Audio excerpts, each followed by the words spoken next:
everyone grieves differently. Some people grieve years after someone has passed.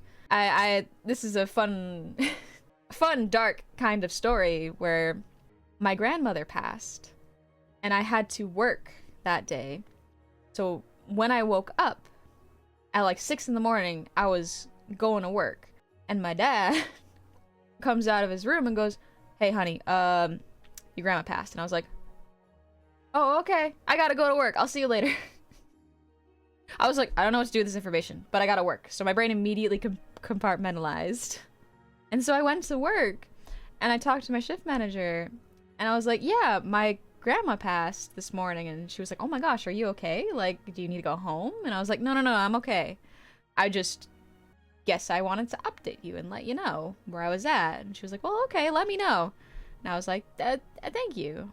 And I didn't cry until my grandmother's funeral, where it felt nice to do it. Because at the funeral, all my cousins and my grandma's friends were all there, and we all started crying, and it was interesting because part of me was like, am I crying because everyone else is crying? Or am I crying because it's safe to feel it? Am I crying because it's what I'm supposed to do? All while thinking about my grandma. It was what an interesting time. I do miss her. And I do want to talk to her more. And so sometimes I do. Sometimes I just go to her grave and just hang out. My family's got a very interesting perspective on death. It's quite nice.